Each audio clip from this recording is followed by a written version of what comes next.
So today we'll do a lot of simple yoga practices, but what I want to focus on.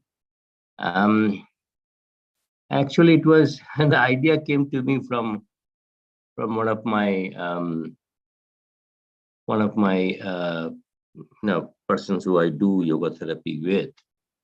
Was she's a very busy person, so she said that I cannot take out 45 minutes and then do this. So, and we have been doing similar things in the past, but so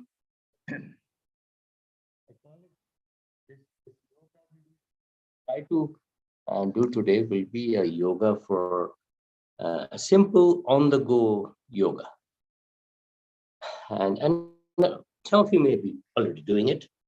It's not a rocket science or huge innovative idea, but it is something which is because people forget. So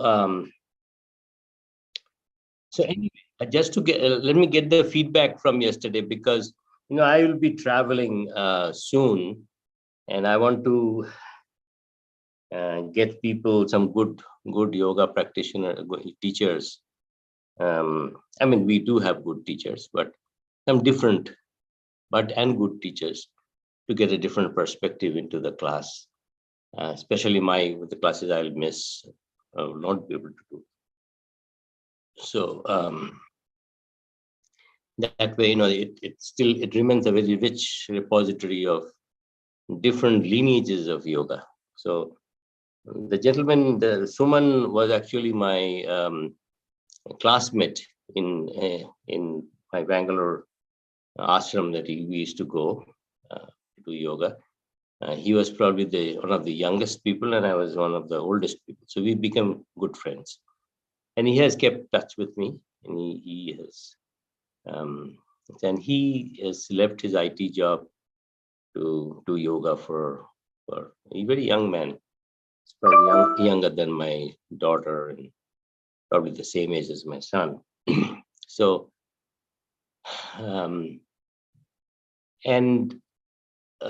so he has developed a practice which is very much Iyengar lineage, but slightly different. He has an ashram near Bangalore, and where he learns from his master, and that's what he preaches. I think he explains pretty well, and I mean, I liked his pranayama practice, which I did with him. This one I couldn't do because of one of our friends' funeral. So I just wanted to get a little feedback as to how the pranayama, the internal abhantaram om chanting. We have done similar things in the past, ajapa, ajapa, ahata, anahata, differently called, but we did ma practice with sound, without sound. But he has taken it in a very different assembled it differently, and these are practices in different lineages. So om, internal om is good. What did he do later? I was initially there, but did he do any hard asanas or just simple asanas? What can you give me a little feedback today? Then we'll start our process. I mean, it's up to you, really. Yeah. No, it basically wasn't very difficult. Mm-hmm. The internal meditation kind of things. Yeah. And yeah. Actually, physically. Ma'am, please go ahead. Go ahead. I couldn't hear you. Yeah, actually, it was he expressed very, very well, and we felt it strongly within ourselves. Okay, that's a very good thing to. Yeah, but physically it wasn't difficult. Yeah. I told him that a lot of people here we we're not supposed to do very difficult asanas, some of us, most of us in this group actually. But like, for some of the asanas we should not do when you are above 50, and I know some of you are not, is like Shirshasana is not done. Though in a lot of studios they do it even at a later stage. But traditional yoga calls out certain those things. Some of the difficult inversion asanas are not to be done, and it's not necessary. You can get, for example, same effect of Shirshasana with Ardha Shirshasana done well. And at the end of it, yoga is not just only physical thing. It is more mind, more breath, and more the supraconscious level that we deal, the level that we want to go. Okay, so that's good that because I might bring him in and out, and I know this other gentleman Vasu, he also did pretty well. He has his own style. So so in between all of us, we'll keep the classes going. I'll be out from end of the month to beginning of September, and then whole of October and half of November, I'll be going to India for my Ayurvedic clinic. So I will probably not be able to take it as regularly, or maybe not take at all, depending on the situation. So I'll have a backup for that. And Partho and Raju and Amy, they're also there. So we'll fill it up and make a nice yoga practice for all of us. So this thing came to my mind. I mean, this wording of actually in my Facebook posting, I am calling it simple go-to yoga. So on the go yoga. So what I'm saying is, yoga doesn't have to be. Ideally, you get up in the morning, and I want to emphasize this because people, wherever I go with my friends and others, I face this constant questioning about why do we have to get up early? Why do we have to do this? And most people, because of the late night practices from school and things like that, go late at night and wake up very, very late. And people are used to it, so they don't think there is anything wrong with it. My counter to that is, like, we use a lot of processed food, right? And we think we are good, like we are eating a processed protein bar, and myself included. I'm just not saying that I'm exempt from all of that, but I'm trying to get out of it. Okay? Use of plastic, use of so many things we do on a regular basis, which we're used to because of societal constraints, societal dictum. And the healthcare system is also not necessarily an unbiased system. I mean, if you know doctors, or if you know the system, I was in the healthcare system in a very lead position for years, and I know what kind of things go on there. There's always this push to push something, whether if it is just passes the bar, and it's FDA regulation passes, it's okay. That's not where the alternate world is saying. The alternate world is saying is that's a legal bar, not necessarily a health and moral bar. Okay, so we need to be aware of that. That just like use of plastic, the effect doesn't happen in one day. Just the use of alcohol doesn't happen in one day. Use of small drugs, the impact, unless you are doing hard drug, doesn't happen in one day. Similarly, all these aharas and viharas, which is the eating, the diet, and the lifestyle, they have an impact. And specifically when people go into their late 50s, 60s, 70s, things show up. And if you observe in your own life, people who lead a very healthy life, timely food, simple food, it doesn't have to be your esoteric protein bar, and other things. And it's almost a pandemic throughout our society. We eat so many processed food, this and that and that and that. If we start changing that, that would be the first thing to do. 1 out of 2 people, and I'll show you a presentation one day, have cancer or probable of cancer. This is kind of mainstream media and journal oncology journals speaking right now. These are data driven, and so there's a high probability of each of us will get into some form of cancer or not. Maybe some of them are controllable, some of them are not. And so it's very, very important when we are leading this path of yoga and alternate diet and practices, we really, really need to start thinking about our lifestyle. Okay. And that discipline has to come in. And I'm emphasizing the point, is just only doing yoga in the morning once a week or twice a week is okay, is doing okay, but this habit and lifestyle is most important. In fact, in Ayurveda, when a Vaidya gives a medicine, a herb, he or she says most of the time that you need to change your lifestyle. Without that, it will not be sustainable. So, and through my diseases, I totally agree with that, not only intellectually, but with my own experience. So lifestyle is very, very important. Getting up early, sleeping early, leading a very calming style is not always easy, but it can be done.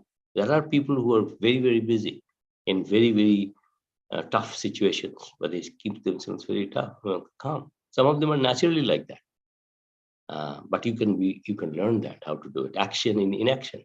That's what the yoga is all about. Under a storm, you will stay calm and stay focused. The mind is not perturbed, despite what's going on outside. Easy said than done, but that's one aspect of it. The other aspect of it, I always hear, "Oh, I don't have time." Okay, and we have talked before. Bring it up, break it up into pieces. Do it while doing other things at the very minimum. Not ideal, but minimum. While you are doing your cooking, you can do so many yoga postures, and you all know that. I try to do that. When I'm walking, I do my little breathing, I do my little thing, on the go. Who cannot do this? Okay. Inhale, exhale, inhale. Bhastrika, I could do a little Bhastrika. Now, none of these small packets may not be ideal, and a perfectionist will tell you, "Oh, it's not the way to do it." But if you do it, and I'm saying that because I have gotten the benefit, small bits and pieces, and every hour, chair yoga, I'll do some of those things, packets, so that you can keep it in your mind and do it, and not wait for that once a week class to do it. Yoga should be part of your routine, just like you eat, you drink, and walk, you think. It's like that. And so one of my I don't call them patients, but I'm not supposed to call them patients. I'm not a doctor. One of my yogis, she suggested, well, what you're teaching is on-the-go yoga. And that's how she has kept herself. She's very, very busy, 18-hour days, very stressful job. So on the go. I said, okay, you're walking, you can do some yoga. You're sitting and watching TV for relaxation, you can do some yoga. You're cooking, you can do some yoga. You are reading, even then you can do some yoga. Okay, so there are so many aspects, facets. And that's one of the reasons I'm trying to bring in all these different types of yoga into our ecosystem, so that people start understanding there are so varieties. There's so many toolkits to choose from. And so that's the point I'm trying to make today. So we'll do a few things, so the gamut, like yesterday, Suman talked about a gamut of yoga, okay, from Annamaya Kosha. I'm hoping you guys all know these words, but Annamaya Kosha is the base level of physical aspects. Anna means rice, food, which is the basal thing for any living being. Then the Pranamaya Kosha, which is the breath level. And then, so prana and breath are not the same thing. They're different, very, very, very different. If I want to call it in modern terms, breath is an abstraction of the larger prana. So prana expresses itself through breath. Prana expresses through everything. This whole world is pranasya vedam vasi sarvam. Whole world is like, it's the prana is like mati. It's like a mother protects the son or child. Prana protects the whole universe. This is the life force, the infinite intelligence. So prana is very, very key to our. And that's why when prana goes, this Annamaya Kosha doesn't work anymore. Even the Manomaya Kosha doesn't work anymore. So after prana is the Manomaya Kosha. It's not that one is they're getting a little subtler, okay? Though pranam, there is always a little discussion between pranama and Manomaya Kosha, which one is more subtle. But prana can be extended all the way through Anandamaya Kosha. So anyway, to make matters simple, basal level, then the pranic level, then the Manomaya Kosha, the mental level. Then there is, yoga emphasizes the intellect level of intellect. So intellect doesn't mean IQ here. Intellect more resembles wisdom. The reason why it does, because it's actually, the translation could be more akin to a word called vichara. So you are taking a judgment call. And having an IQ doesn't necessarily give you more power of judgment. In fact, a lot of times it's just the inverse. Wisdom comes from a whole bunch of things. There's the mind, the prana, the physical, this whole experience set, how you process it, how your mind processes it, all of that culminates into your vichara. In my life, I have seen the most intelligent, as in my personal experience, and not necessarily are good, wise people. And the last stage is the Anandamaya Kosha, which is the stage of bliss and happiness, which even doing our, a daily chore, we get in touch with that. We are in touch with all these levels at all the time. The only difference between us and a realized soul is they can get in and stay there, and we just accidentally happens, especially the higher levels. We can sometimes be very, very in an Anandamaya Kosha. They say that sometimes when you eat why do we eat so nice food, good food, or tasty food? Because that it entices the taste buds in such a way, it triggers certain things in your system, in brain centers. I'm talking anatomically, but it also creates a pleasure in your soul. Okay, and you feel, what a fantastic experience that is. So from Annamaya Kosha to Anandamaya Kosha, you can jump. It's called is actually a process called happiness analysis. You can become so happy by eating a right food or seeing a person whom you really love. Your mind suddenly expands, blows out. So we have experiences because we are foundationally, very complex spiritual beings. So we experience our root all the time, but we do not realize it or cannot sustain it. In Bengali, in Tagore, they had Tagore, there's a poem, Kappa, just Porosh Pathor, which means this stone which, when it touches an iron, becomes gold. So he's saying, Porosh Pathor, Kappa khuje fere Porosh Pathor. So this crazy man, or the mentally deranged man, is looking at that stone, which will turn his he had chains in his body, okay, because he's so crazy that we chained him. And trying to figure out how I can make this chain into a golden chain, the iron chain. And he's looking at, searching, and going on doing it. And he's frustrated. Nothing happened. And suddenly somebody said, "Hey, you are a crazy man, but you're wearing a golden chain all over your body." And he realized that, wow, so I must have found that stone. But he couldn't figure out which one it was because he was not paying attention. So that's what this whole thing is all about. It's not about physical yoga or weight loss. I know we talked about it, and I know you know all of this, but I want to remind it over and over again, because again, it has to be sustainable.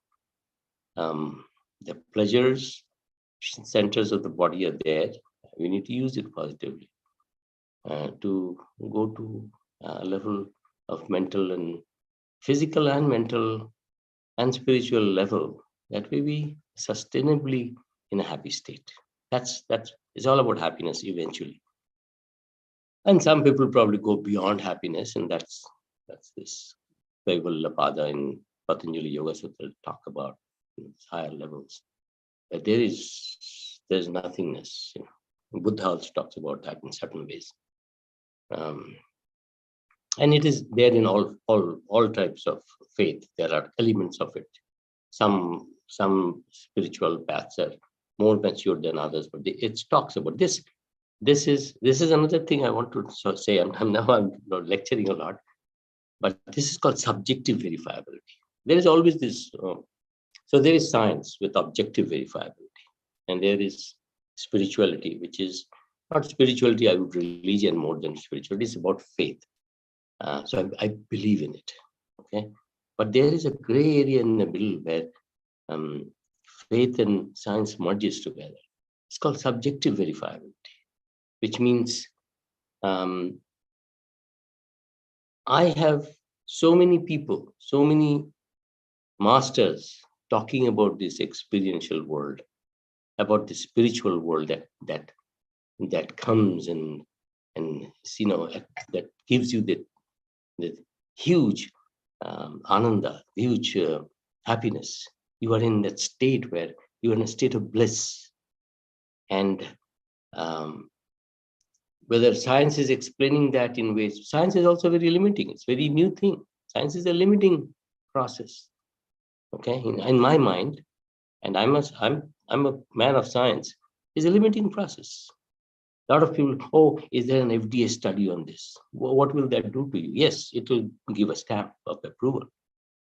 But one FDA study we disproved after 5 years. So that's an evolving process. You have to use our wisdom there. And cohort studies are also limiting. How could you do a customized medicine at the genetic level just with cohort studies? Cohort studies is about mass production in a way. So it's in the Belgian car, it's about the mass. What about the outliers? So there is a whole bunch of discussion. And in fact, a lot of research methodologies are asking people to think about new methodologies of this, especially with this microgenetic world, nanotechnologies, and we using technology to go at a micro level and individualizing medicine and things like that. So, so it's a lot of work happening. It's a fuzzy world now. And in this fuzzy world, the subjective verifiability is saying, I have thousands of people talking about this experience. Same experience in Chile, in India, in New York, in Australia. Same type of experience. People are going through this. You cannot just throw it out. And these are solid, honest people who have led a very pious lives. They're talking about experience of spirituality. You don't just throw it out. You can't. There are books, scriptures, running down thousands of years. Science is only a couple of hundred. Modern science is only a couple of 100 years old. It's a child compared to the wisdom that we have in the universe. So with that, I kind of ranted, but I thought I would kind of summarize yesterday's yoga session and then in the past. Really, what we are doing, to set the tone that it is all about non-matter. It's really about non-matter. And I know, we have to deal with matter, but focusing on the matter is not going to the root. Focusing on something else is going. Okay, so with that, we'll start with a prayer. My apologies for picking a diversion. I thought it was, one of our dear friends died, and I went to the funeral yesterday. And he's not that old. He's very healthy, and I'm sure he's in a better place. But that, if we all have that in our mind, in our practices, a lot of times we go out, the awareness comes out and look at our own self from outside. If we have that awareness in our mind, we'll all probably be a much, much better position, mentally, socially, spiritually, and look at things in a different perspective. Even at our age, we do so much of small bickering. That's unbelievable. Me too. I mean, I'm not, but I'm aware of my limitations. I'm trying to be aware of my limitations. And that's the first step. You know your limitations, and then you work on it. And then rest, nature takes care of it. Palms together in front of your heart. Maybe give an offering to all the departed souls. Om Asatoma Sadgamaya Tamasoma Jyotirgamaya Mriturma Amritam Gamaya. Om Shanti Shanti Shanti. You may have noticed my Sanskrit pronunciation is changing a little bit. I'm going through this Vedic chanting class. Actually, it happens just before our morning session. So many beautiful things learning. It's so enriching. How the pronunciation itself has impact on your inner systems. Anyway, okay, so so on the go. So what I'll do is, say you are sitting here. This is going to be more of a demo and interactive type class today. I know some of you want to do yoga and come. And we'll do yoga. But my emphasis is you don't have to come here to do yoga. Become independent yoga practitioners and come to the classes for like a reference. I'm trying to give you some homework, and then when you can spread it on your own. This has to be a global movement. Every 7.3 billion, I think that's what it is, the number. Everyone should be touched by this enormous vast wisdom, and that needs to be we have to go reach people. So so that's my spill on that. So say you're sitting here, and you're sitting in a most of the times you don't sit like this, but if you are sitting here, and I'm sure some of you are in other places, other countries where you sit like this, you can sit straight and meditate. That's one way. You can do in different postures, asanas. You can do Padmasana. You can do, which is cross-legged after another time. As you know that I'm going to have another knee surgery, so I'm not doing my doing my Padmasana these days. I'm just doing a Sukhasana. Sukhasana means just sit with your legs on the thing, on the ground. Spinal cord is straight. So one of the things is you balance your hip. So when you are sitting, say here, chatting somebody, say you're doing that, be aware of your positioning, your posture. This is yoga itself. This awareness is yoga. So you are sitting yoga on the balance. Spinal cord is straight, shoulders relaxed. Firm. It's not like you're doing here. It's firm, spinal cord. So what's happening? Your paraspinal muscles are stretched out. Your thoracic abdominal muscles are firm. So there's an activity going on.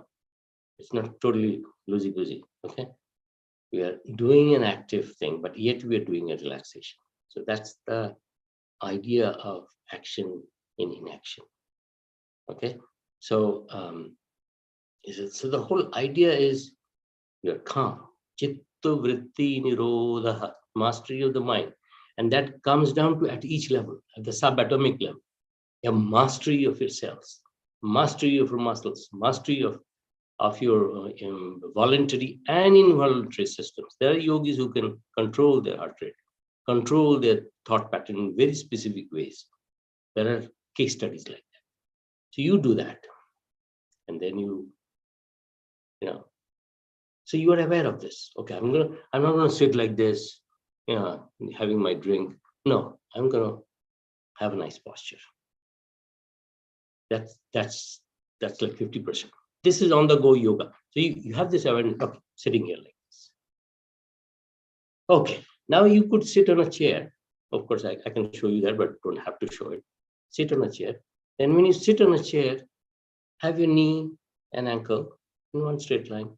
You sit properly. I'm not saying you cannot do a little bit of leaning on the back. You can, but try to be aware that I need to sit in a proper posture. My posture is held. Because I don't know the percentages of my hand, but a huge bunch of people become like this. And a big part of it is there could be orthopedic reasons, but a big part of it is not being aware of your own posture. Another thing is when you stand maybe on the wall, just straighten yourself up, your hip and your upper shoulder, hip, and take a deep inhalation and exhale. Okay. So the second thing we always talked about is when you are sitting, always be aware of your breath. 4-1-6 cycle. Inhale 4. So you are watching TV, say. Supposing you, okay, I'm tired of this yoga.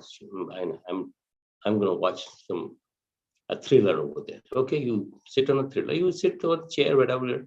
I'm not saying that you always have to sit like this. Sit. And then in your mind, run through your body and inhale and exhale. 4-1. Not deep breath, just shallow normal breath, but space it out. Inhale 4 and exhale 6. After a while, it becomes your second nature.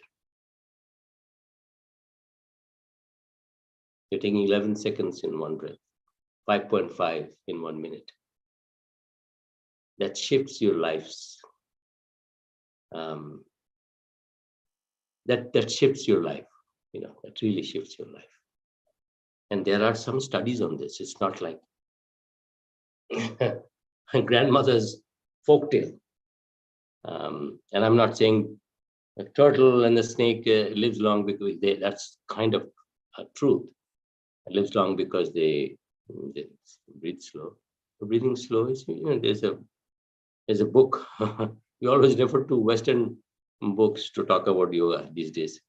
But there's a very well written book called Breath, I think. Yeah, Breath. Nestor, I'm forgetting his name. It talks about, and there are a lot of studies on this. Slow. The slower you go, breathing wise, you are in a much better shape.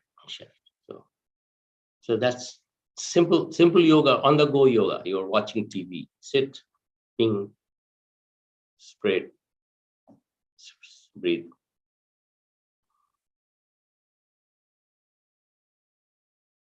And this lady I'm talking about, she's all the sit all the time. And she says, wow, this is just saving me because I get so stressed out. And I just take Whenever I'm aware, I do this, and then I take a little break and do some breathing and do some sitting exercises, on the go yoga. So say you are in a bus, and I'm saying it because I used to take the train to go to downtown LA. Every morning and every evening, I would do some breathing. So simple breathing. Inhale 4. This is deep breathing, not the shallow breathing we were doing before. And exhale 6.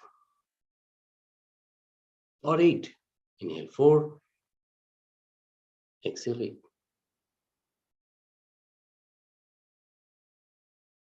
What's happening? There's getting a shift between sympathetic and parasympathetic systems. Again, there are studies on that. Inhaling 4, exhaling longer shifts your body from sympathetic to parasympathetic. The relaxation response happens. Your good hormones, serotonin, dopamine starts dripping. Nectar, they talk about nectar from the heavens. This is where the heaven is, and this is where the dripping happens. And that's how you become, by nature, you'll start seeing the shift. So in the train, what I would do is sit there. Okay, I ran for the train, I'm huffing and puffing. I sit there calm, center myself, observe my eyebrows, whatever you want to do. Just calm yourself down. You can look at the third eye, which is the pituitary center, and then you can look at the thyroid, wherever you want to do. There are so many points. You can look at it anatomically, you can look at it spiritually. Mind is infinite, ranging from Annamaya Kosha to Anandamaya Kosha, going back and forth in nanoseconds. This is a powerful tool. And we have no reason to be limited by all these stipulations. Only this can happen, only that can happen. All these are bogus. No, nothing is bogus. There's a lot of very materialistic scientists who talk about spirituality as bogus. He is limited, he or she is limited. We are not discarding science, but we are saying there is a vast ocean outside. Science is just a little bit, even Newton said that I'm a small guy in the ocean, in the beach, dealing with pebbles. This vast knowledge. How can science we have not even scratched the surface? And even doing the scratching the surface in the quantum level, science and spirituality are, coming together. The wave and particle are similar, different expressions. Observer, when we observe something, things change. It's called double slit experiment, done in the early 1900s. And so coming back to this, so you can do, huge amount of people have arthritis in their fingers. Okay, just simply do this. Do this, Bala Mushti.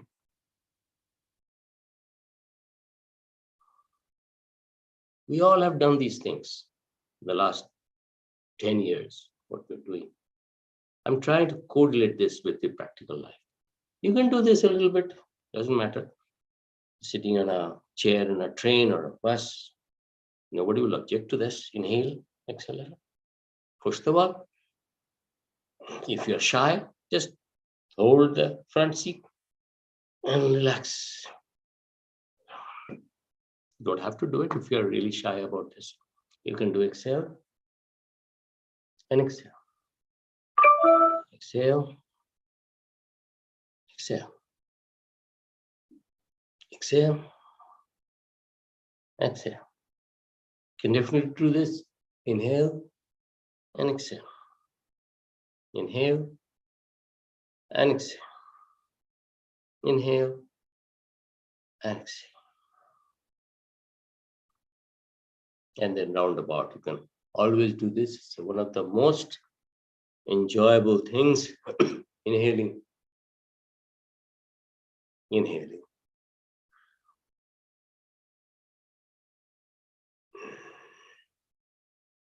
You can do this if you want. You can do it sitting in your office asana. People do that naturally all the time. Exhaling here, just give a little massage. in the jugular vein, all these areas. Give a mild massage. These vital marma points here. This massaging of these areas, your energy cycles, your thousands of nadis in your body, and it's not always good to talk anatomically, really, because anatomy is also a growing science. A lot of organs and physical organs, anatomy only has discovered in the last 5 to 10 years. So it's this is a huge world inside. So these channels, energy channels, these energy channels are getting activated by these, and so on. So this is some of the simple go-to things. Now, while you are walking, supposing you are walking, just don't do walk. I mean, you can do so many things. Of course, some of you do this. You had this brisk walk, quote unquote, and that's okay. But you can always take a little break and do some asanas. And I can show you a typical walk routine that I have done in the past, or I sometimes do, even now. So I'll go and walk, and then inhale. You can do this with me, inhaling, exhale, inhale, exhale, inhale, exhale.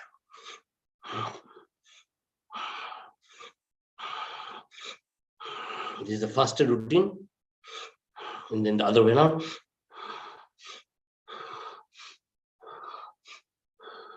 What is the difference between an exercise? We are breath conscious. Exercise is not general. Exercises are about the movement of the muscles, and we are talking about movement of the breath along with that of the muscles. That awareness is a shift. That awareness is not easy to get. I mean, once it's like solving a problem in algebra. Once you are solved, oh, that's easy. But no, it's not easy thing to do. Having that awareness and doing it in a sustainable way is a hard thing to do. Simple things are hard. Okay, so you can start with that. And then you walk a little bit, you do your brisk walk, then maybe slow down a little and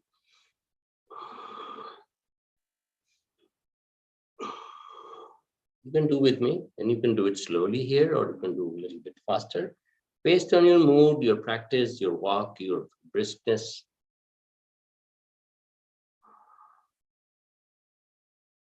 You can do this anytime, okay? And then maybe after a little walk, you can do Bhastrika, inhale and exhale.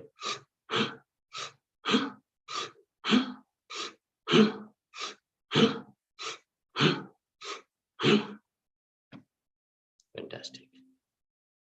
And walking, you can also do a little lunge. You can lunge a bit. You can do a little stretching there, like a warrior pose. We'll go to that. So be creative about all of this. Sitting, there are postures you can do. You can do this sitting while you are sitting on a chair, or exhaling out. Just remember the breathing patterns. Exhale. You don't have to be always the elbow and wrist straight. Doesn't have to be like that. Exhale. I mean, I would urge all of you to do this at regular intervals, every hour or hour and a half, for 1 week.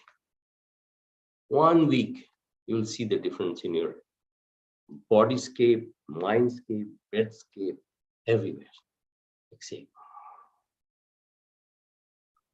And then the other thing, coming to ahara, please don't eat late night.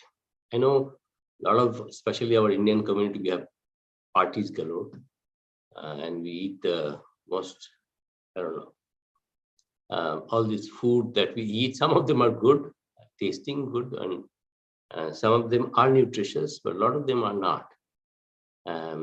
So late night food, don't eat. Go somewhere after eating if it is that bad.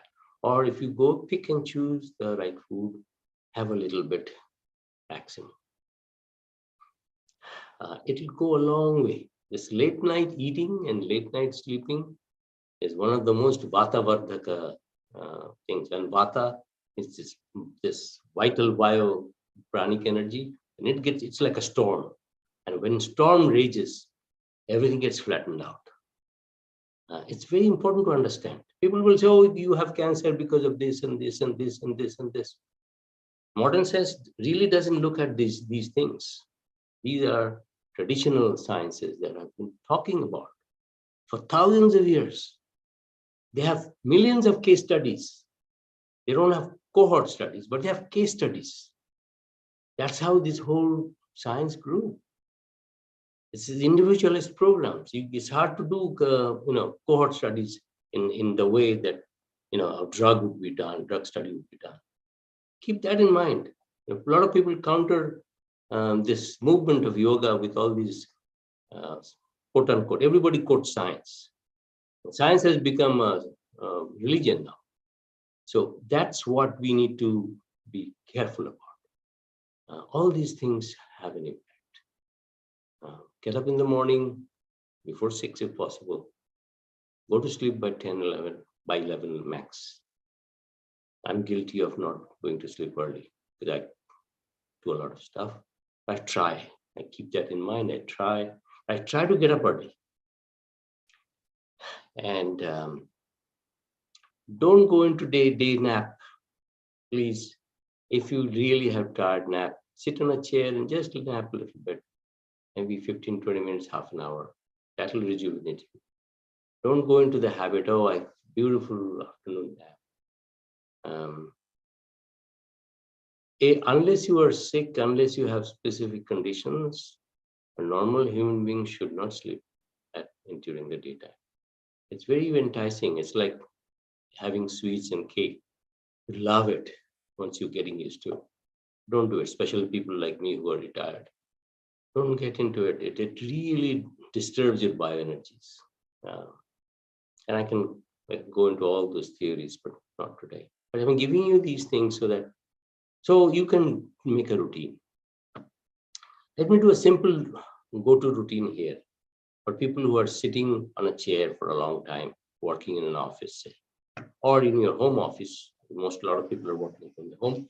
Let me give a little routine, and you can basically, hold on, let's see, recording this. Yeah, I'm recording this. Go to my YouTube channel.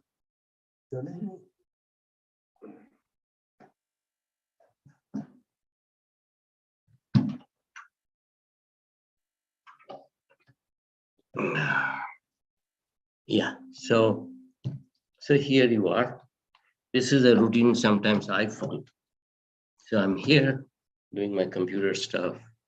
And then at an hour, I try to take a break. So take a break meaning I'm still looking at my laptop, but I'm going to do this. I'm going to do this, which we talked about. All these Sukshma Vyamas,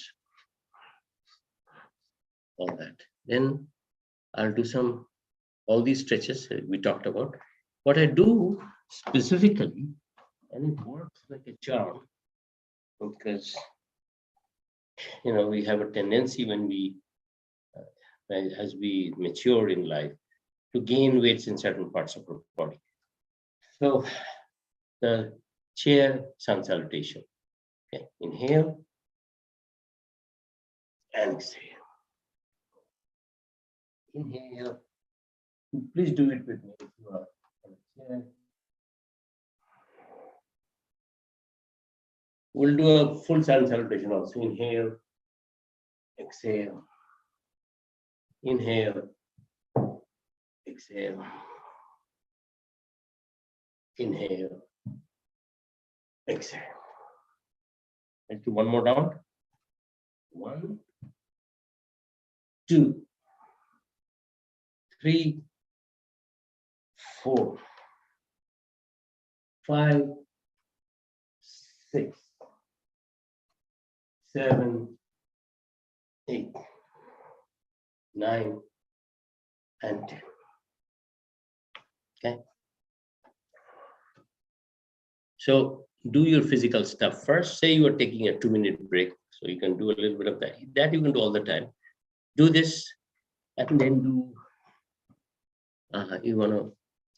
You can do a little Kapalbhati. So let's do a Kapalbhati for 30 seconds.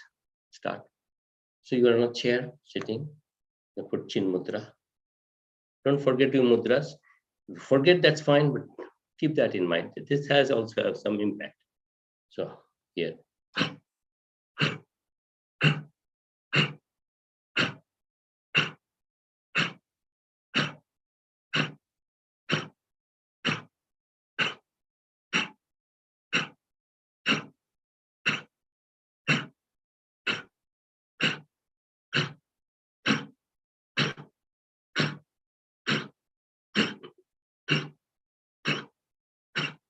And stop. You kind of feel like not breathing anymore. Enjoy that state, and then do maybe a set of 3 Anulam Viloms. Inhale.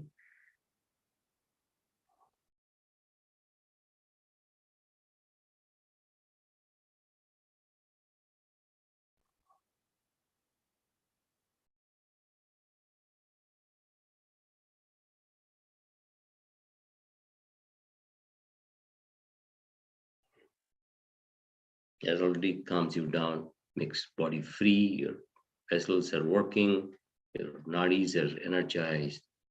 You'll immediately feel a shift if you were aware of it.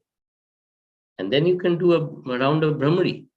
Very effective, extremely effective in your breath, mental and physical layer. So after that, you did your physical stuff first, very quickly, within a minute, 1 round of sitting sun salutation. Then you did your breath, Kapalbhati, followed by Anulam Vilom, and then you do just one round of Brahmari.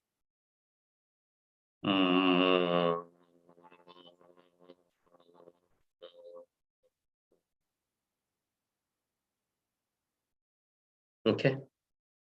First time you did that. In the morning, you start working at 8 o'clock, 9.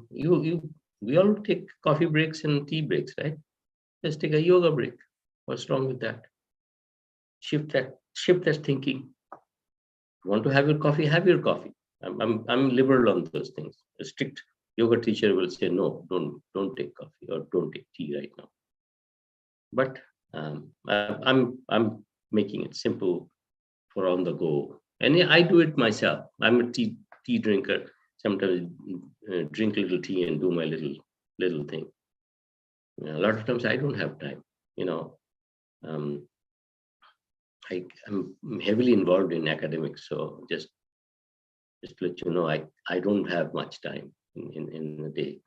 I'm very, very busy. Though I'm retired, people think, what the hell is he doing? But and I keep myself very, very busy. More busy than I used to be, because I do it now willingly and very happily. Okay, the other thing you can do, so that's one routine. So now second break. So at 11 o'clock, you're feeling a little maybe hungry or thinking, sat here a long time. One of the things you can do, okay, so let's start with an asana again. What you do is do a Mandukasana. So you can do Mandukasana breathing first. So you can do exhale. Do with me, please. And you can do it this on sitting in your mat also, if you want that way. Inhale. Exhale. Inhale. Exhale. Inhale. Exhale. Inhale. Exhale. Inhale. And then you say, okay, I'm going to lie down a little bit. So exhale, go down. Just be here. Normal breath.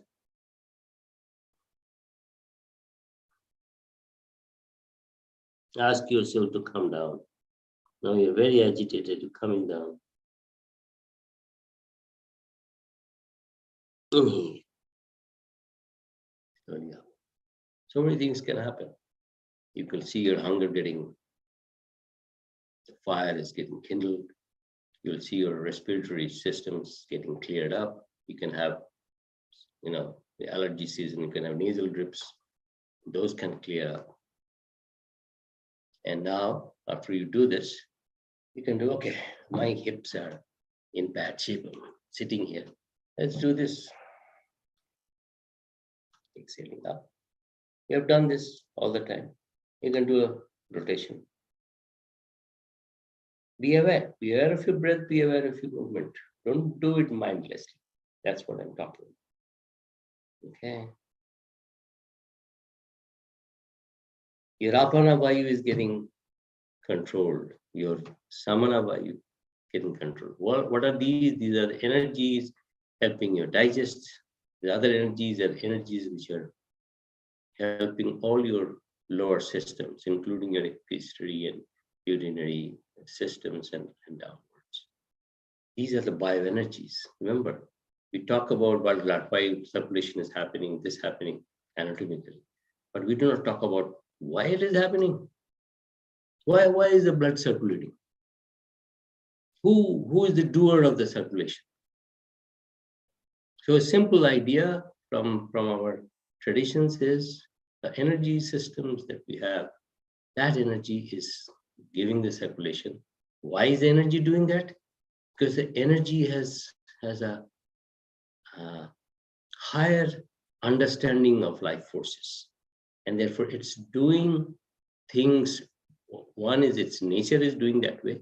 Second is doing those things for the preservation of life force. If it didn't, blood circulation didn't go and the Vyana Vayu didn't circulate it, you would have been in trouble. Now, this is not modern science, but this is yogic science. Exhale. Hold it. Inhale, exhale. Very relaxing. And then let it go. Now you're physically free, you're feeling good. You can do a little shoulder twist. Again, inhale, exhale. Don't forget your breath. And then you can do a little Anulam Vilam, or okay, I'm just doing a 4-8-8 cycle, 3 rounds. Inhale 4, let's do it together. Inhale 4, hold 8, exhale 8. If you want, you can add a sound to it. You can have a music flowing and you can breathe with the music if you want. Or you can do your Auma chanting or any chanting, whatever chanting. Just do something. So inhale 4, hold 8.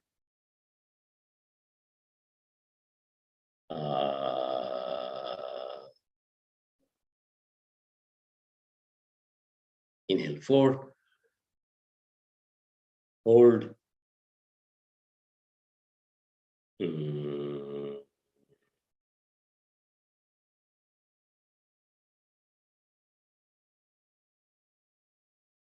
There will be a shift. Okay. Now you are taking a lunch break and you were just sitting there for a while. You did your little on-the-go yoga, simple movements with prana and body and mind. Now, I need to really move around a little bit. So let's use some of our standing yogas.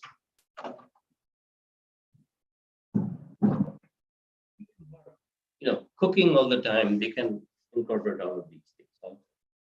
You cooking for the last 4 hours, you have a party going on. Take a break. You can sit on a chair, do this, or you can stand up. And I do that all the time. I'm doing housework, I just stopped here. And sometimes even watch the news and, okay, exhale. Trikonasana. Hold the position. You don't have to do all this up and down. Just hold the position. So before lunch, you can do something like this. You get ready for it. The food is in the microwave or heater, wherever you are. By the way, using microwave is a bad thing, you all know, and it is true, but whatever. Exhale.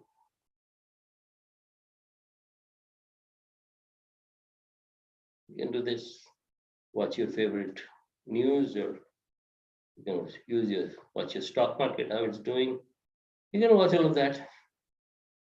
Again, it's on the go yoga. It's not pure yoga. Just keep that in mind. Don't quote me. Some purist will just trash my theory. So exhale.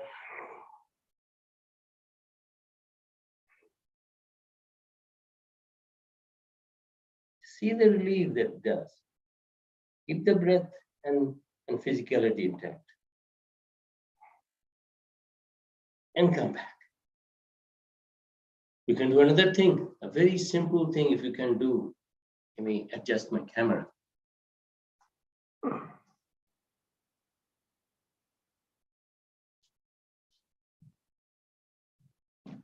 Before lunch, we're talking, not after. Don't do this after. First of all, you can do exhale. Go down. And you can do some breath work here. Interesting stuff. You can hold your ankle and do a mild Kapalabhati.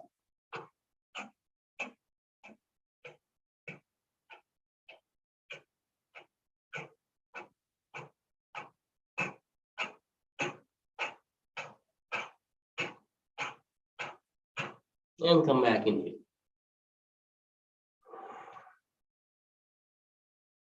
See, shift is already happening. Your hunger is getting more and more. Now you're going to have a lunch. Before that lunch thing, maybe you do a little bit. It's jumping job, what you are doing with inhale, exhale. Inhale, exhale, inhale, exhale, inhale, exhale, inhale, exhale. Okay, or Vagunamuktasana.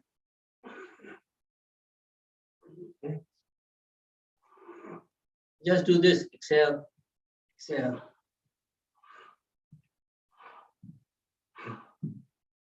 And then take 3 long breaths. Inhale, exhale, inhale, exhale, inhale, and exhale. Ask all your vayus, all your energies to be in sync. Ask your fire to be in sync. Your digestive fire is in sync. Calm down, take your plate, eat your food with total devotion focus. Ask, when you eat a food, think about all the people that have worked to keep your food. Whatever you are eating, there's so much of toil, labor, love, the cooking itself, whoever has done, yourself or your spouse, whoever cooked, so much of love has been given. Be just grateful. That's why before eating, a lot of people pray. It's a vital thing. The whole world is supporting you. Be just grateful. There are mantras, Bhojanam mantra. There's a very important, interesting Bhajan mantra in the scriptures. They talk about Brahma, this is the creator. You are eating your own creation through your own digestive fire. Very important concept of self-looping, observing your own self, using your inner eye to observe your eye. That kind of concept. Food is, creator creates that, and then creator is consuming it for pleasure, and the creator is excreting it out, and then new food is being generated.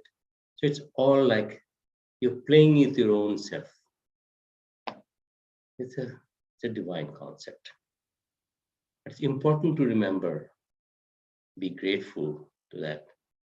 the great, the great traditions of the world. There's so many great traditions in the world. Cannot just forget about that. So after food, you want to take a little rest, you can. You can go for a little savasana. Actually, no, not savasana. Go for a Vajrasana, thunderbolt position. And I'm going to show that. Do it with me. I'm going to not do it too much because my knee is hurting. So you go and then you go sit down. If you cannot do, use a pillow. So I'm not going to go too much down. I probably would be able to do it from October after my. This is an issue. This is another thing. Why do we have arthritis and knee and issues as we move forward in life? Because the vata vitiation happens. The bioenergies get out of control and the vata is inversely proportional to asthi or bones. So the bones start getting brittle, structural defects starts happening. And when structural defects happen, it's very hard to do with a sustained way with yoga or therapy or Ayurveda. I think surgery is needed. And Ayurveda suggests surgery, by the way. One of the oldest cosmetic surgeons, actually the world's first cosmetic surgeon, Sushrut, was an Ayurvedic practitioner. So here, and then the Chinese may have their equivalent also. I do not know that particularly. I know the Indian side. Okay, so now you sit here, sitting there. I'm not sitting fully. Just rest for 5 minutes. You can do a little meditation, or if you're not into meditation, you can watch your little show here. Some little show for taking a break during lunch. But sit there. Be aware of your body, mind, and then slowly sit here straight, spinal cord is straight. Take a couple of long inhales and exhales. Very smoothly, or after lunch, so no heavy breathing. Maybe do your 4-1-6 cycle. Inhale 4, hold 1, exhale 6. Inhale 4, hold on, exhale 6. Okay, back to work. I'm doing all my stuff, sitting on my research. And then after 2 hours, maybe repeat the same thing. And now comes, okay, 3:30. I need a real break. So what do? I am doing some standing stuff. Do another range of pure sun salutation on the mat or on the ground.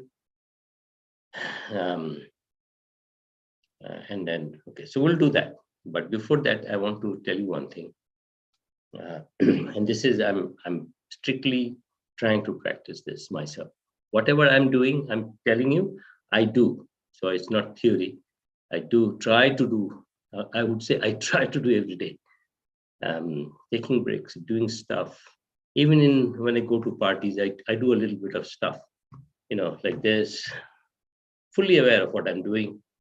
Maybe do like this a little bit. These are really powerful things. Keep that in mind. Sitting one like this is no good. Body needs to move. And the breath needs to move. And the mind needs to be excited and calm down. Okay? Chitta vritti nirodha. Calm mind. Active body. Active. Anything else can be active. Mind. It's like ocean. Just see from nature. It's there, right there. Ocean is calm. Outside is a lot of stuff going on. Be like an ocean. There are enough examples. In Ayurveda, they talk Jatha Brahmanda Tatha Jatha Pinda Tatha Brahmanda. Means whatever is here, it's out there. Whatever is there, it's in there. Everything happening here is happening outside. All the laws that guide here, they guide outside. Okay. Example, ocean is a perfect example of a yogi, calm inside, doing all the activities, storm, this, that. A yogi is not necessarily a, somebody sitting in the cave and doing stuff. That's part of it. But he or she can come down and do a lot of activities. In fact, most of the spiritual masters have been like that. They take their stuff, they get their connectivity charged, and then see, talking is a vata activity. My vata is getting vitiated. Okay. Is the issue I'm having with allergies. I have to take care of this. I'm trying to take care. It's not going away. So I'm seriously taking care of this now. Okay, so now it's 3:00. I need a break. Enough of this, my boss's work I'm doing. So now I will do a little break. So what am I doing? I know I can salutation on the mat. Do like 5 rounds on your chair and do a little bit of, you can do hold the chair and do inhale, exhale. We know all these things. So do a standing asana. Whenever you want to take a break, you walk a little bit, or do a little bit of that, and then let's do a sun salutation to really get zipped up. So let's do that. 3:00 break. Inhale, inhale, exhale, inhale, exhale, inhale, exhale, inhale, exhale, inhale, exhale, inhale, exhale, inhale, exhale, inhale, exhale. One round. Doesn't have to be perfect. You may not be in, all your bones may not be working properly, but that's okay. Just do it slowly, the way you can, simply step by step. One sun salutation is equal to at least 6 asanas. Keep that in mind. It's a combo package by itself. Inhale, exhale, inhale, exhale, left leg out, right leg out, plank, down, child, inhale up, exhaling point, inhale, cobra, exhale, downward dog, down, exhale, child, inhale, left leg out, exhale, right leg out, inhale, and then loiter around. That'll be good enough for your clock. Come back to your chair. Observe your breath. Beautiful practice. See how the bioenergies are working through your breath, through your mind, through your brain, going down. Just feel it.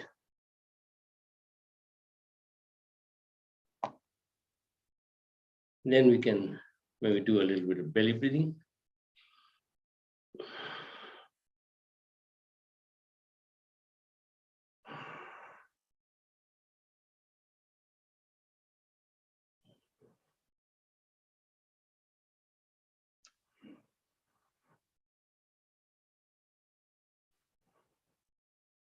And relax. You want to have your tea now? Go have your tea and start working again. And then, okay, time flies. So now, you can be creative about it. So now I'm going back to nighttime. And I have always thought of doing a nighttime routine for sleep because I see a lot of people suffering from this. There are a lot of beautiful Ayurvedic herbs to help you relax. But we in Ayurveda don't prescribe herbs and just like that. We try everything else and then analyze your physical prakriti or physical genetics, Vata, Pitta, Kapha, where you are. And based on that, your lifestyle, your habits, we prescribe some medication. Medication does not treat a disease. It treats the person. Keep that in mind. So a medication will work for me for the same symptoms. With another person, it will not work. It's very different from the modern concept. And the functional medicine guys and the micro nutrient guys started thinking this way. Okay, so there's a method to this madness. So we'll do a night routine and then end up. Also maybe half an hour before, and it depends. You can do it during when you go to sleep. You can do that. There's a way to sleep. You can sleep on the right. You can sleep on the left. You can also sleep this depending on your situation. But most times, suggestion is on the left. But you can start on the right and then move to the left. That's also allowed. There are a whole bunch of reasons for that. I'm not going into that. So we'll do say you are sitting on your bed. Suppose you are sitting on your bed. Okay, you want to go to bed, do some routine. So you can sit with your, you're sitting on the bed. So you're having here your Sukhasana, sitting like this. Take a couple of long. So I'm trying to go to bed and I'm trying to sleep it through. 15 minutes before going to bed or maybe bedtime. Everything closed. So one of the things, shut down your TV early on. I'm saying this, but I don't do this myself. I'm trying to as much. A lot of bad habits we have taken up. Even people who are practicing yoga for long. I say this not to tell you. I say this. I'm telling myself that I need to do this. Teaching is the best way of learning, in my mind.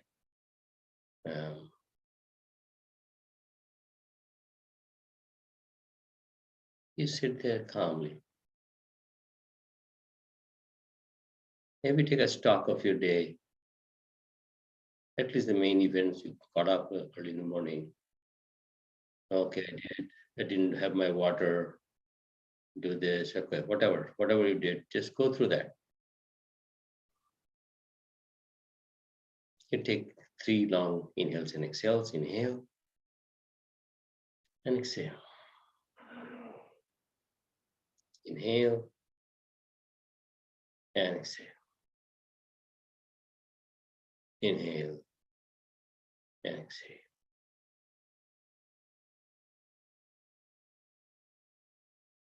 We'll do 3 rounds of Anulom Vilom with Makara chanting. Very, very effective for sleep. As a sleep technique, it's very effective. I'm trying to, put the dots, connecting the dots together and how to use it in a practical way. That's my whole goal for today. So, inhale left.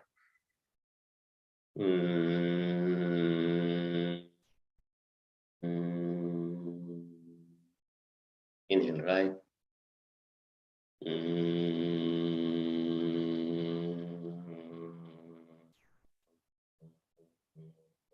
Inhale left.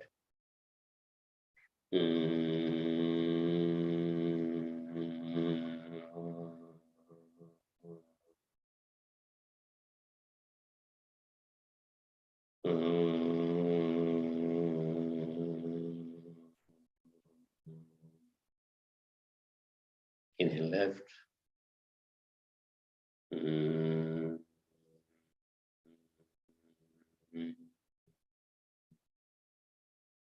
Inhale right.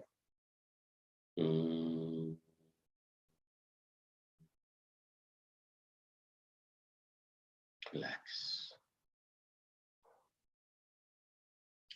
Do 3 rounds of anal squeezing. So exhale, squeeze, anal.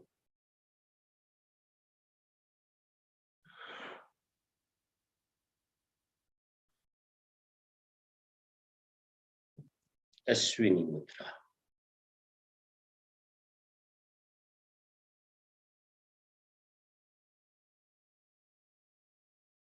Also known as Kegel maneuver. They have a lot of modern equivalents of the old techniques. Some of them claim their own, but whatever. So I let them do whatever. So this is what it is.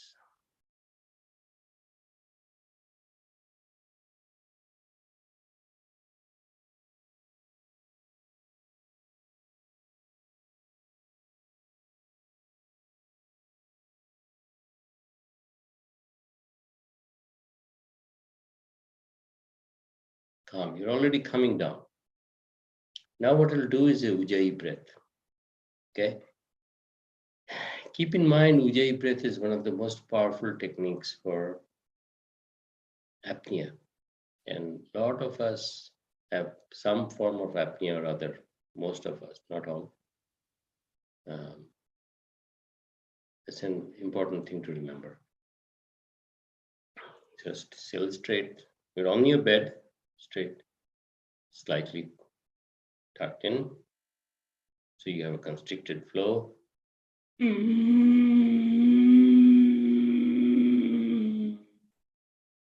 Exhale to the left.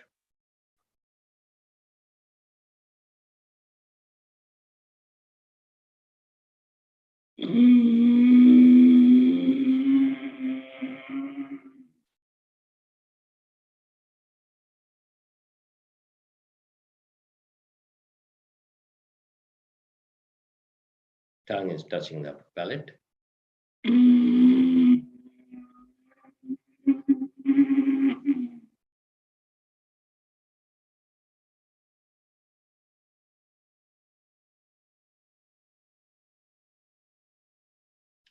Relax.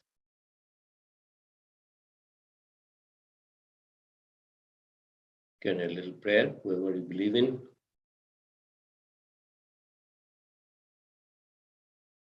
So that your sleep is proper, appropriate for your body. Sleep well, go into deeper states. Get in touch with yourself, the Turiya, which is the deep level. And there is so many alpha, beta, gamma theories there. They're all very welcome. You can read up. You can do a little mild meditation. Don't do deep meditation during sleep. Your sleep may be disturbed because you're already getting resting. So maybe mild meditation or a little prayer asking for gratefulness or being grateful, asking for forgiveness for any things that you've done, big or small, harming anybody else.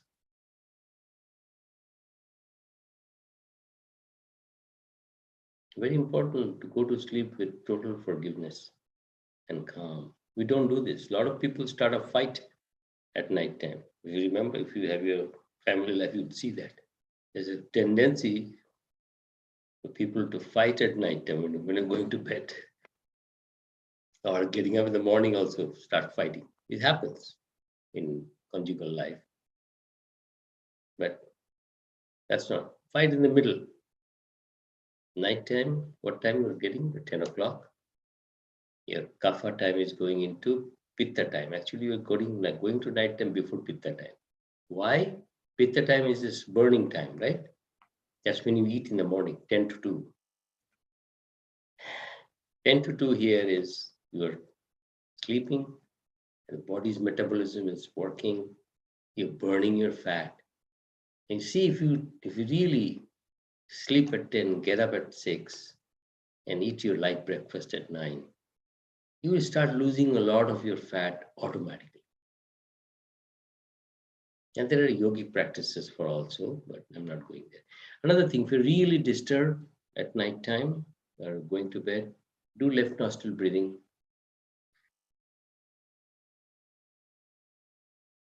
Before you do. So it's one of the first things you do. You do inhale, exhale, and then do left nostril breathing. You can do the Anulam Vilom. You do Ujjayi breath. do a little prayer, go to sleep, preferably on a side. If you can't, a lot of people have back issues, things, you have to big a pillow, you do your stuff. I'm talking about general trends. There are exceptions to everything. And yoga is flexible enough to recognize that.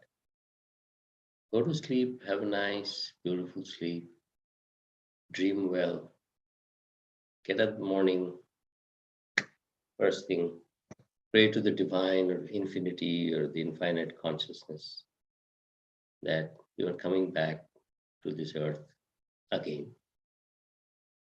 Every sleep and every wake up is a rebirth. Bioenergy is getting refreshed, body, mind, everything getting refreshed for the next day. Now, always keep in mind the next day may never come. So always be grateful. Thank you very much. We'll close with a prayer. Om Sarve Bhavantu Sukhinaha Sarve Santu Niramaya Sarve Bhadrani Pashyantu Ma Kaschit Dukha Bhag Bhavet. Om Shanti Shanti Shanti Hari Om Tat Sat. Thank you very much. Hopefully it was a little bit of interaction here. If you have any questions, let me know. I'll be there for the next couple of minutes. Thank you, sir. One May quick the words of wisdom. Thank you. Thank you, Shanman. Thank you. Thank you. Shanmaida, Yes. how to just you said the plastics are not good, but then how to remove plastics from our life? Is Yeah, it it's possible? hard. one answer is hard, but start doing it gradually, replacing all the plastic containers with glass. Plastic Or steel, if that's appropriate. Not all the time it's appropriate. Yeah, plastic is it's already very out in the open. The plastic has a long-term. Yeah, that's right. But carcinogenic. still, It's hard to Thank you. totally. I mean, yeah, it's BPA and BPA free. All that stuff is there, but best thing is to avoid it. I guess that's what I believe. Best yeah, thing yeah. is to avoid it. It's hard to do. Mhm. Okay, thank you. Okay. Anything Okay. else? Coming to my Thank you. coming to my question, Yes. what is the difference between when you excel from top to bottom or bottom to top? What is the difference? When you excel, you breathe, right? And whenever you excel, not necessarily always your rhythm is in one way. No, Because Excel you do not. yesterday, Go ahead. go ahead. No, you tell me first. Yesterday, he was explaining something, go from the top to bottom. That's why. When we excel. I don't know what he explained. Excel is always inside out. You are exhaling, inhaling, you are in. Okay. So Yeah. I do not Right? know. Yeah. So that's what it is. I mean, there is it's as simple as that. Now, I don't know whether he has talked about some internal breathing, or I do not know. There are some techniques like that. But normally, exhale is always exhaling.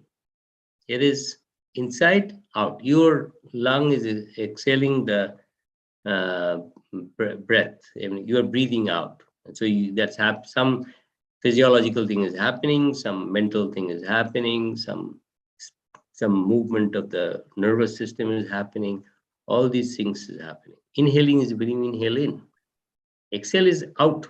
Yeah, but whenever you inhale, your stomach tends to go out also, Yes. even in normal condition. Yeah. And when you exhale, and sometimes you squeeze your stomach, and sometimes you don't. It's up But to you. he was particularly. He was doing what? What again? What was he saying? He was particularly what? He was particularly mentioning yesterday that inhale, and then when you exhale, go from top to bottom. Like, Okay. inhale through your- Okay. No, I see what he's saying. Okay, so there are two schools of thoughts there. So he was saying his body is like a pitcher, right? Which is true. Right. So you remember we do Tribhanga breathing, three levels breathing: stomach, chest, Right. clavicle. Now the system I follow, when we inhale here, here, and here, right? Remember, inhale, stomach, Yeah. chest. Yes. We do every morning. So here, like 3-stage breathing. That's the pitcher is being full. So in a pitcher, you put water goes here first, then here first, then here first. Okay. Now, he comes from an Iyengar school of, he also learned my lineage, but there's another school who would say, when you're throwing the water out, it should come out from here, then here, then here. So you say, supposing you're inhaling, stomach, Right. chest, shoulder, and then shoulder. What he's saying, shoulder, chest, and then stomach. So go in like this, exhale like this. Okay, now I understand what you are saying. What we are saying, Right. but Now, you mentioned about the tradition I follow is do the same in both ways, because it's a little confusing. Because when you Yeah, because that's what I was. Yeah, exactly. Yeah. So his tradition is more the Iyengar, or there are other lineages which will tell you that. My tradition says, okay, it's a pitcher and filling it, but when you're actually exhaling, it's also like a balloon. So you squeeze here, and you squeeze that thing out. It's the same way. It's simpler to remember. Okay, but you can follow the other tradition also. It's not like you are do some crime by doing that, but that's another tradition. Okay, and now I got what you are saying. Yeah, I was not understanding. Yeah, no, he did mention about the pot, and when we fill up the pot, we fill up from the bottom. Yeah. To top, and then when we empty from Fill up top from to the top. bottom. Yeah. No, when we empty, we empty it from the top to bottom, right? Which is true. Right. Yeah. But when we are breathing, in our lineages, we are saying that when you are breathing, so you are also, you can call yourself a pot, you can call yourself like a balloon, right? So when you are taking the water out, you can also squeeze it from below and taking it out.